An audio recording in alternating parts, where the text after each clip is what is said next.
Welcome back, everyone, to the Homeric Epic Podcast. Winter is upon us, and Zeus brings down the rains incessantly, so much so that my house flooded. But this podcast host has tried to capitalize on it and write as much as he can, specifically about Book 14, that is. Book 14 contains a very famous episode called the Dios Apate, or the Deception of Zeus, a humorous episode amongst the gods, which there will be much to say about. Remember, we are still in the midst of the Iliad's longest day, and many books still lay before us. But the story is more than half over. Well, half over by word count, not content. No, the Iliad is a back half-weighted story for sure, so these episodes are starting to get longer and longer. In any case, a recap of the last book is in order. Book 13 begins as Zeus briefly turns his attention away from the fighting, and Poseidon immediately exploits the moment to aid the Achaeans, rousing the Aiantes to strengthen the defense at the ships. The battle swells and recedes in turn, with both sides contesting the fallen in a relentless cycle of slaughter and reprisal. Idomeneus is reinvigorated by Poseidon and soon joined by Meriones, following a moment of darkly comic exchange near the ships. Idomeneus then enters his Aristeia, cutting down Othryoneus, Asius, and Alcathoas, while hurling sharp taunts at his foes, as well as spears. After Alcathoas' death, Aeneas returns to the fray to avenge his family member, and the fighting intensifies as champions fall on both sides. Menelaus reflects on Helen, Paris avenges Harpalion, and the battle remains evenly matched yet soaked in blood. At last, Hector regathers the Trojans and leads another assault, only to be met head-on by great Ajax holding the line. Book 13 exemplifies this cycle of killing and revenge that pervades the Iliad. Its characters also mimic, in miniature, the rage of Achilles, providing points of reflection and a reminder of what the poem is about. So what's Book 14 about then? Shh, don't worry. Obviously, I will explain that. But first, I will prime your mind to what you've recently already read. Book 14 starts off with Nestor hearing the roar of battle from his tent. He rushes outside to see and then meets the other Greek captains to see what can be done about this. We hear from Agamemnon, who is distraught, and Odysseus and Diomedes also deliver interesting speeches. A plan of action is decided, and the captains head out to enact it. They rouse the troops from behind, and with the divine aid of Poseidon, the mood is a little less despairing. The scene shifts now to Hera on Mount Olympus. She notices Zeus, temporarily distracted on Mount Ida, and crafts a cunning plan to subdue him. Dressing in her fineries, she makes an excuse to pass by Zeus on the mountain, who suggests they immediately pause for a little conjugal break. But Hera has brought the personification of sleep along, Hypnos himself, to incapacitate Zeus after the deed is done. As soon as Zeus is asleep, Hera sends word to Poseidon, who invigorates the troops further. With the newfound inspiration, Ajax manages to blast Hector with a rock, sending him flying. The battle continues with particularly bloody and gory fighting, and the book ends with an invocation of the Muses. I hope I didn't reveal too much about Hera and Zeus's shenanigans. It really is one of the more striking diversions in the tale, and there's some funny comparisons and things to say about it. So let's get started then. As I mentioned, the book opens with Nestor and Machaon in Nestor's tent, where we last left them. Recall that Machaon had been wounded in battle by Paris in Book 11, and Nestor had shuttled him to safety. They have only just finished their meal together when they hear the great shout from the Trojans and the Achaeans, which was the last line of Book 13. Now, if you remember in the episode of Book 3 on the Iliad, I discussed the placement of book divisions within the story, and how evidence suggests that the divisions between the books are probably from very early on in the Iliad's creation. This is because the divisions are always between scenes of low importance and high importance, the lower important scene at the end of a book and the higher important scene at the beginning of the next book. This placement would lend itself greatly to an oral performance, as the listener's attention is the highest at the beginning and the lowest at the end. There are also several examples of very memorable scenes at the ends of books as well. Anyways, the division between Book 13 and 14 is precise, with the former ending with the shout of the Trojans and the Achaeans, and the latter starting with Nestor hearing said shout. a perfect inflection point both for listeners and readers of the tale. But there is one small hiccup right at the start. I say hiccup because, well, it really is minor. But it was a sticking point for early Homeric scholars who sought to disentangle the true Homer from the weeds of the lesser poets. As Nestor leaves the tent to investigate the shout, the text reads, quote, "But outside his shelter he halted, and saw at once the shameful work of war, men fleeing in rout, and driving them to panic from behind, the prideful Trojans, and the wall of the Achaeans fallen." End quote. Did you catch that? The Achaeans were not in rout when the shout was raised. That happened before. But when Nestor discovers them after the shout, all of a sudden they are in a rout. Critics have pointed to this as evidence of corruption of the original Homeric Iliad, but I think the explanation is much more banal. It has to do with the nature of the oral poetic medium. Since the poet can only sing about one event at a time, when things happen simultaneously in the story, he literally has to say them to the audience consecutively, one after another. Thus, when Nestor hears the shout first and then sees the battle as it was before the shout, it is because the poet has to describe what happens in the battle scenes and then describe Nestor in the tent. And it happens that it works better for the narrative and how the story is told orally. If Nestor hears the shout first, then sees the rout, even if that may be the opposite of what we were just told. So what to make of this? I believe it's a bit of evidence that whoever composed this part of the Iliad, at least, was more interested in telling a good story than ironing out what might be perceived as plot holes. Don't let the truth of oral poetic storytelling get in the way of a good oral poetic story, I always say. To me, at least, it is an excusable mistake in the flow of the narrative, but it also goes to show how closely the poem has been read over the years. Anyways, after seeing the Achaeans en route, Nestor decides to search out the other leaders, but they instead find him first. We're told a few details about how the Achaeans have beat to their ships. Diomedes, Odysseus, and Agamemnon drew their ships up first so that they are in the center of the semicircular beach, and the wall is at their stern. I mentioned before that Ajax's ship is on the left of this arrangement, and Achilles at the distant right. Since these two are the greatest warriors of the Achaeans, they can afford to be on the outskirts. Agamemnon addresses Nestor first, and his fear is apparent. He speaks about certain threats made by Hector in assembly with the Trojans, which begs the question of how does Agamemnon know this? As with other times in the Iliad, the characters are given access to knowledge that the audience is presumed to know. The poet is given an omniscient point of view thanks to their invocation of the divine muse, so what they say is assumed to be the truth. Plus, we must always ask ourselves, can this be explained away by how it improves the narrative? The answer is usually yes. Agamemnon knowing what Hector said in council may not be likely or even possible, but the nature of oral poetry, combined with the dramatic improvement to his speech here, makes the inclusion justifiable. Remember, good story before perfectly logical story. The dejected Agamemnon mentioning the boasts of Hector characterizes the great king perfectly. We've seen this behavior by Agamemnon before, once when he addressed the troops dejectedly in Book 2, causing them to try and leave Troy, and again in Book 9 when he tried to send the embassy to Achilles. He is easily thrown into despair and doubt and requires that others reassure him with their words. One hell of a leader, eh? Well, Nestor tries to reassure him with the assertion that these things have been prepared ere this, nor could Zeus the High Thunderer himself work them differently. This statement is true, since the temporary victory of the Trojans came about because of the will of Zeus. Or is it ironic, because we're told at the outset of Book 13 that Zeus has turned his eyes away from battle and is no longer holding the reins? The extent to which Zeus controls the plot of the Iliad is highly complex, and we will see an example of this in Book 16. Well, Nestor suggests they consider making a plan, but counsels that they do not re-enter the fighting since they are all wounded.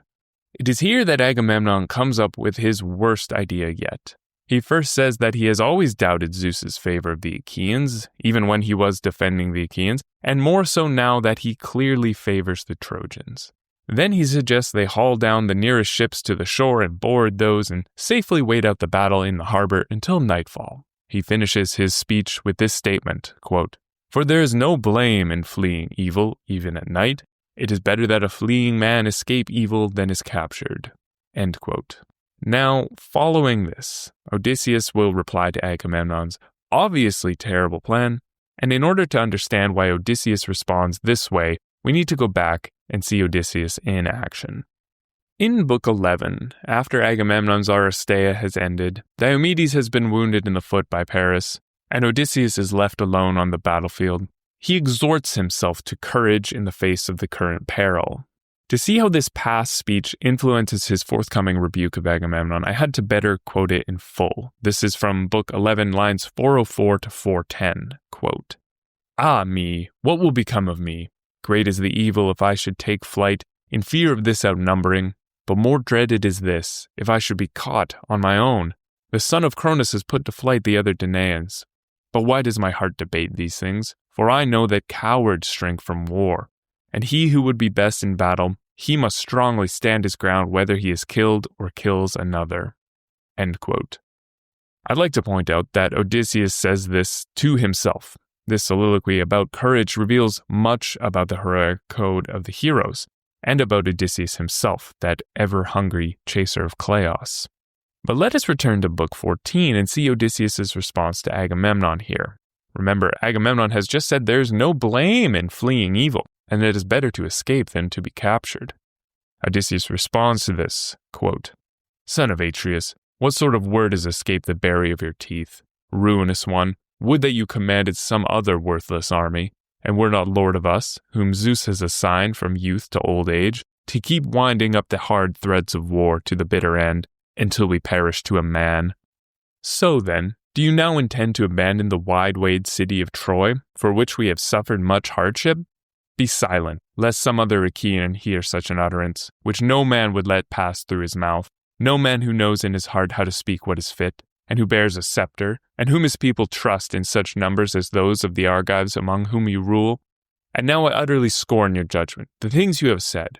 You, who even as war and battle is joining, urge us to drag our well-bent ships to the sea, so that the Trojans have yet more reason to boast, victorious as they already are, and sheer destruction weighs upon us. For the Achaeans will not hold the battle while the ships are being hauled to the sea, but will look anxiously about them, and hold back their fighting spirit.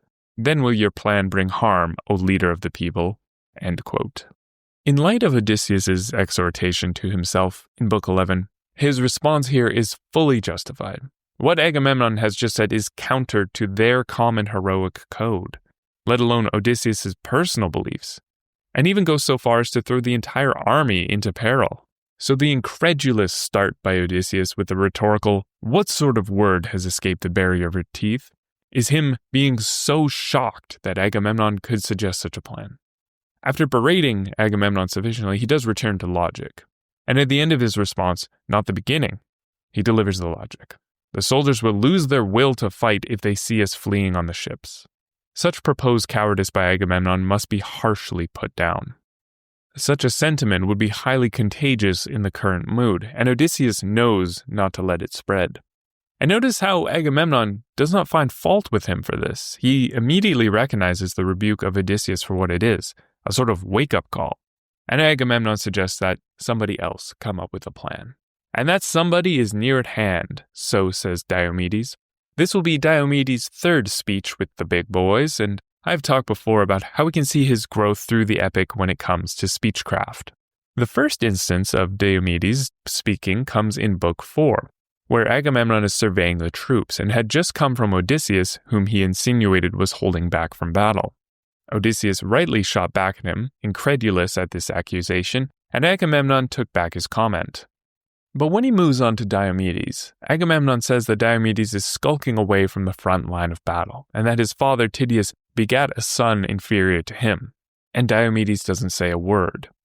Now, back when I covered Book 4, I said that the responses of Odysseus and Diomedes are meant to contrast the response that Achilles gives to a slight to his honor, and this is true. But let us consider Diomedes against Odysseus. We were shown that you can disagree with the king and push against his unfair accusation, which Odysseus does, but Diomedes does not.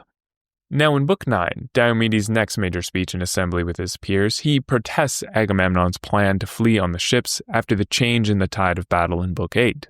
Diomedes says he will be the first to combat Agamemnon's folly, which is his right in assembly, and proceeds to call him unwarlike and cowardly.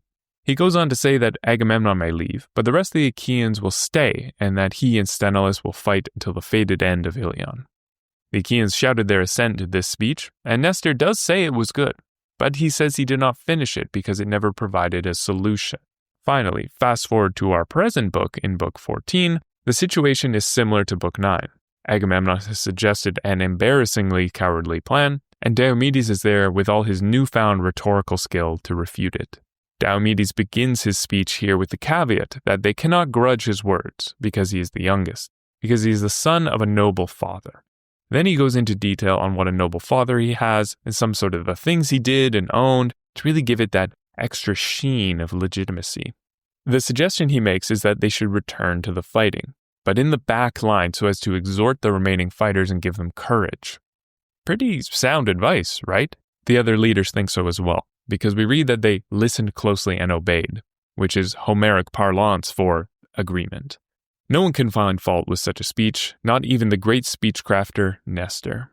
Look how far Diomedes has come, from silently gritting his teeth at undeserved rebukes, to piping up in the assembly, to actively applying the feedback he received from Nestor and proposing a sound course of action. Real character growth. Now, though, because Diomedes is wounded, and also because he is an Achilles stand-in and needs to make room for Achilles to come in, he takes a back seat until the very end of the epic. We will see him once more partaking in the funeral games for Patroclus, where he makes quite the impression, though. But we have finally come to the main event of this book, the Dios Apate, or the beginning of it at least. If one is to trick Zeus, then preparations are in order. After Poseidon exhorts the Achaean captains, the narrative shifts to Olympus, where Hera has been watching Zeus on the peak of Ida, and she comes up with a scheme to beguile the wits of Zeus so that Poseidon may further aid the Achaeans, like he did in the last book. Her plan is to go to Mount Ida herself and seduce Zeus so well that he falls asleep. To do so, though, she will need to prepare. What follows is a passage describing Hera cleaning herself and dressing in her finest clothes and jewelry, no doubt chosen to inflict maximum lust on unsuspecting Zeus. But this scene is also a fantastic play on the regular warrior arming for battle type scene that we've already seen a couple of times. Let me show you what I mean. In Book 3, before his duel with Menelaus, Paris arms for battle. This is because when he set out, he was wearing leopard skins and not, armor. So he has to now don his armor for the duel. But we get this description of him, quote, "But shining Alexandros put his fine armor upon his broad shoulders. He, the husband of Helen of the lovely hair, first he strapped the splendid greaves around his shins, fitted with silver bindings around his ankles. Next he girt about his chest a breastplate, his brother Lycaon's, but it fitted him. Across his shoulders he slung the bronze sword studded with silver, and then his great strong shield. Over his powerful head he placed the well-forged helmet with flowing horsehair, and terribly the crest knotted over it. He took his strong spear fitted to his hand." End quote. And here's another arming scene, this one by Athena before she sets out with Hera to aid Diomedes in Book 5. Quote, "And putting on the cloak of Zeus who gathers the clouds, she armed herself for tearful war. Around her shoulders she flung the tasseled aegis, a thing of dread, crowned on every side with panic all around, and strife was on it, and battle spirit and chilling flight. And on it too the terrible monstrous Gorgon head, a thing of awe and terror, portent of Zeus who wields the aegis. And on her head Athena placed her helmet, ridged on both sides, with 4 golden bosses, adorned with fighters of 100 cities. She made her way on foot toward the flame-bright chariot, and seized her spear, heavy, massive, powerful, with which she beats down the ranks of warrior men, with whom she, born of the mighty father, might be angered." End quote. Dang, that goes hard. But notice the similarities. It starts with the shoulders, donning the armor of Zeus's cloak, then the helmet, and lastly the spear. A similar pattern is found in Agamemnon's arming scene in Book 10, and this is because these are type scenes. Type scenes are used in oral poetry because they provide the poet a framework upon which to easily produce a given scene. They contain a number of distinguishable elements that occur in a specific order, and the poet can make the scene longer or shorter depending on the need. But the most interesting thing about the type scene is when there are variations, which is exactly what we get with Hera's unconventional arming scene. Here's the scene, and I will quote it in full, quote, "And setting forth, she went to her chamber, which her dear son Hephaestus had built for her, who had fitted the snug doors to doorpost with a secret bolt, this no other god could open. And entering there, she shut the shining doors. Then first with ambrosia she cleansed from her lovely body all impurities, and anointed herself with lush oil, ambrosial sweet, which had been scented for her. And when it was stirred, the fragrant breath all through the bronze-floored house of Zeus spread alike to heaven and earth. Then, having anointed her beautiful skin and hair with this, and combed it, with her hands she braided the shining, beautiful, ambrosial locks flowing from her immortal head. And she put about her an ambrosial robe that Athena had brushed smooth and skillfully finished for her, and set on it many intricate decorations. And with gold brooches she fastened this across her breast. And she girded herself about with a belt fitted with 100 tassels. Then her carefully pierced ears she placed earrings, with 3 drops like mulberries, and their rich beauty shone forth. Shining among goddesses, she covered herself above with a flowing headdress, fresh and fine white shining like the sun, and beneath her smooth feet she bound her splendid sandals." End quote. See how it compares to the arming scenes of Paris and Athena? Except this time, it's not armor she's putting on, it's all of her fineries. Hera is arming herself for the warfare of love, and the pattern of the arming type scene is faintly recognizable within all the beautiful items with which she is adorned. She dons a robe woven by Athena with many tassels and decorations on it, much like Athena dons the terrifying aegis adorned with strife, panic, and flight on it. There's also special attention given to the type of metal that each ornament is made of, much like Paris's arming.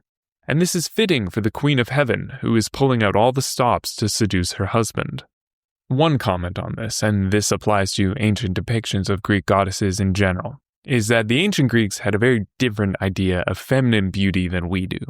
On vases and stelae, the goddesses are always depicted fully clothed, even Aphrodite. The importance placed on modesty was extremely important for ancient women, but it was also because women were thought to be most beautiful when they were wearing fancy clothes, as the clothes and the jewelry were there to enhance and magnify their beauty. This is why Hera dresses up to encounter Zeus instead of dressing down. Anyways, the effect of this arming scene by Hera is meant to be light-hearted amusement. Look how she arms herself for love like the heroes do so for war, we are no doubt meant to remark. I'll explain at the end of this episode how this ties into Book 14 and some of the larger themes we've discussed before. The last thing I'll note about this scene is the details about Hera's bedchamber door. The poet mentions that it has a secret bolt that no other god could open. Seems interesting, and I'll explain the implications of this later. Hera then summons Aphrodite. Now remember, Hera supports the Achaeans and Aphrodite the Trojans, so should Aphrodite learn that Hera intends to help the Achaeans, she likely wouldn't comply with her request. But Hera manages to trick her, saying that she needs her to help to reunite Ocean and Tethys, 2 titans who raised Hera when Zeus was fighting Cronus, and who have apparently been having some marital troubles. Hera wants to visit them and smooth things over so that they will cease their quarrels and return to lovemaking. Quite an honorable request, and one Aphrodite in particular is likely to support, being the goddess of sex and love. So she agrees and gives Hera, quote, "a band pricked out with curious design, and there all her charms were wrought, and on it was lovemaking, and desire was on it, and on it was the language of love and its persuasion, which steals the sharp wits of even thinking men." End quote. It sounds a bit like the sexy version of the tasseled aegis that Athena wears, huh? Anyways, the next step in her plan requires the assistance of Sleep himself, so she pays him a visit. The poet describes Sleep as the brother of death, which is also detailed in Hesiod's Theogony, where the 2 are sons of night. I must admit that Nos gets the divine family tree a bit wrong when he says in his immortal NY state of mind, "I never sleep, huh? 'Cause sleep is the cousin of death." But we can forgive him for that. Hera asks for Sleep to, well, put Zeus to sleep after she seduces him. And Sleep is understandably hesitant. He says that the last time Hera asked for his help to put Zeus to sleep, was actually when Heracles was sailing from Troy after sacking it, and sleep put Zeus to sleep so that Hera could cause a storm to blow Heracles off of course. Zeus awoke in a rage and tried to punish Sleep, who had to be saved by his mother Night, who Zeus is apparently unwilling to offend. When Sleep refuses to help, Hera says Zeus won't be as upset over the Trojans as he was about Heracles. Plus, she promises one of the young Graces to him as a wife. This gets Sleep to cave instantly, and he makes Hera swear an oath on the river Styx, the most inviolable and sacred of rivers to swear upon, that she will give him Pasithea as a wife. The agreement is made, and the two set off towards Ida to enact the plan. Sleep takes the form of a bird and waits while Hera approaches Zeus. And as soon as Zeus beholds her, you know it's on. He stops her and questions where she is going without horse or chariot, and Hera weaves her crafty story about Ocean and Tethys. She also says that she stopped here just to let him know where she is off to, in case he's angered she left without telling him. And it seems Zeus is not interested in her explanation, because, well, he's horny. He then launches into a very comical comparison, the intention of which is hard to discern if indeed his goal is to sleep with his wife. I had just better quote it in full, quote, "Then answering her, spoke Zeus who gathers the clouds, Hera, you can make your way there later just as well. Come, let us go to bed and find pleasure in the making of love. For never ever has desire for goddess or woman so overcome me, flooding my senses, not when I desired the wife of Ixion, who bore me Perithoos, equal to the gods as counselor, nor when I desired Danae, of the shapely ankles, daughter of Acrisius, who bore Perseus, conspicuous among all men, not when I desired the daughter of fair-famed Phoenix, who bore me Minos and godlike Rhadamanthus too, not when I desired even Semele, nor Alcmene in Thebes, who gave birth to a strong-willed son, Heracles, and Semele bore Dionysus, a source of joy for mortal men, nor when I desired Lady Demeter of the lovely locks, nor when I desired glorious Leto, nor you yourself, as now I desire you and sweet longing captures me." Then, with calculated guile, Lady Hera addressed him. "Most dread son of Cronus, what kind of thing have you said?" End quote. So it appears that Hera's plan has succeeded. And let's be honest, was it really ever going to fail? The first thing you notice about Greek mythology is Zeus's interest in the ladies. And Zeus is kind enough to give us a greatest hits list of his, well, greatest hits. All the beautiful women he has slept with that are, and this is key here, all the beautiful women that are less desirable than Hera is currently in front of him. What a lovely, compliment?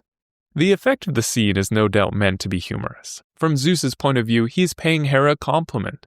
But from Hera's point of view, and our point of view, it rings a bit hollow, doesn't it? Hera's response is fantastic. It begins with the incredulous, "What kind of thing have you said?" which could apply either to his most hot list of trysts, or to the suggestion that they lie down right there and now and make love. She continues with the former train of thought, that they cannot simply make love on the top of a mountain, because, well, the other gods would see. Her suggestion is that they return to the bedchambers, the ones Hephaestus built and fitted with snug doors to the doorposts, specifically the one that, quote, Hephaestus had built for her, and who had fitted the snug doors to doorpost with a secret bolt. This no other god could open, end quote. It seems quite plausible that Hera intends to lead Zeus back to his chamber and trap him there. Now, there are a couple of points against this fun theory. First, you may have noticed, at least in some translations, including the Caroline Alexander translation I just quoted, that following Zeus's reply, Hera suggests they return to Zeus's chamber to make love, not specifically Hera's chamber. Now, it would not be hard to imagine that Hera and Zeus share a chamber because they are husband and wife, and because it is mentioned by Aphrodite earlier that Hera lies in the arms of Zeus. As for the wording, Caroline Alexander translates it as your chamber, meaning Hera referring to a chamber owned by Zeus. But the Greek is a little softer on the ownership and might more correctly mean there is a chamber for you. This is not a huge deal anyways, since as king of the gods, Zeus owns all of Olympus in a sense, I guess. I think the theory still holds that Hera intends to trap Zeus. But how do you trap Zeus, you might ask? Well, we already know that Zeus has been trapped before. Remember back in Book 1 when Thetis was consoling Achilles and Achilles recounted to her a story she told him? Thetis had been the one to rescue Zeus from Hera, Poseidon, and Athena, who had bound him. Thetis released him by bringing the 100-hander Briareos from Tartarus and frightening the other gods with his might. It proves that there are instruments capable of binding the gods, and Hephaestus, of anyone, would be the one to make it. Hera's scheming plan does not work, of course, since Zeus wants to get down right now. But the fact that she had Plan A and Plan B reveals the depths of her scheming nature. Such are the wiles she can deploy against her opponents. Anyways, Zeus assures Hera that he will create a cloud that will envelop them such that even Helios, the sun who sees all, will not spy them. Zeus then grabs his wife in his arms and, quote, "The divine earth beneath them put forth new burgeoning grass, dewy clover, crocuses, and hyacinth. So thick and soft it held them from the ground." End quote. The affairs of gods are so far removed from those of men, full of flowers and dew and delight. One could almost forget the horrors of the war raging on the plains of Troy. Almost. Well, no sooner is Zeus asleep than Sleep is delivering the news to Poseidon, who takes the leading position over the Achaeans and delivers a rousing speech. Interestingly, Poseidon suggests that the warriors redistribute the arms such that the best warriors receive the best armor, and the worst warriors the worst armor. The wounded Achaean captains who were planning on staying in the back lines seem to do this, with Diomedes, Odysseus, and even Agamemnon making the exchange of armor. As Poseidon sets out against Hector, we are treated to a fantastic triple simile. Quote, "No wave of the sea thunders so loud against the shore, when roused in every direction by the hard north wind. No roar of fire blazing is so great in the narrow valleys of the mountain, when it springs up to consume the forest. No wind howls so loud about the high-crowned oaks, when it roars greatest in its raging, as was the sound of Trojans and Achaeans fearfully shouting as they urged each other on." End quote. Since Poseidon is leading the charge, there just has to be ocean-related elements, doesn't there? I do like how this simile hits the four classical elements: the sea thundering, the fire blazing, the valleys of the mountain, and the wind howling.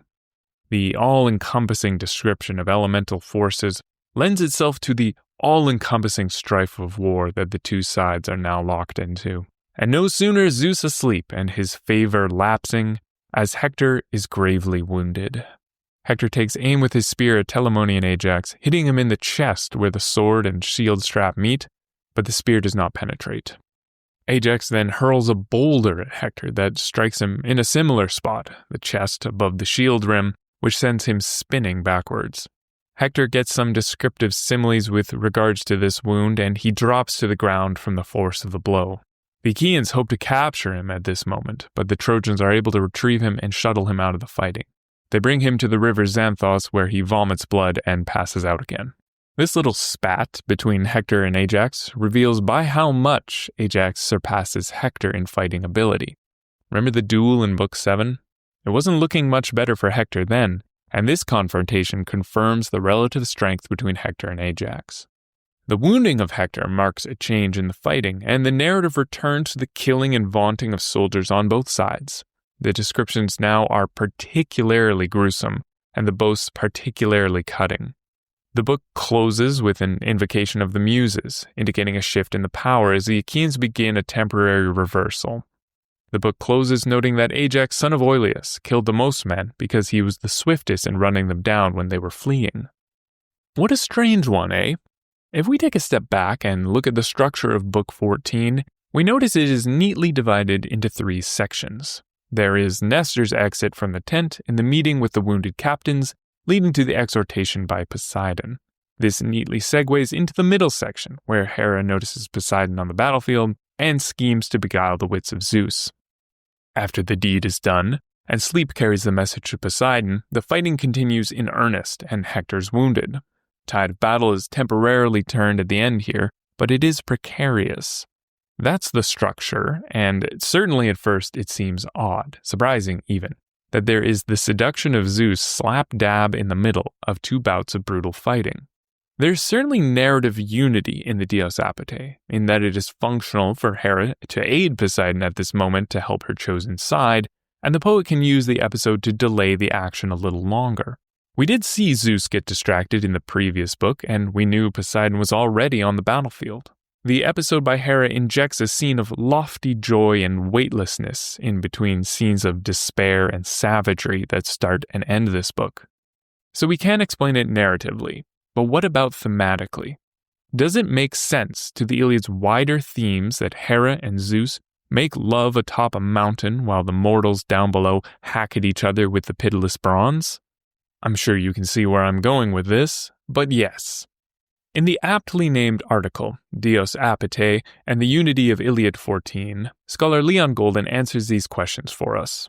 He explains that the thematic unity of Book 14 does exist, and that, quote, it reflects one of the principal motifs of the Iliad as a whole, the sharp contrast between the nearly infinite power and soaring freedom of the gods and the imprisonment of human beings within a constraining destiny of vulnerability and impotence. End quote.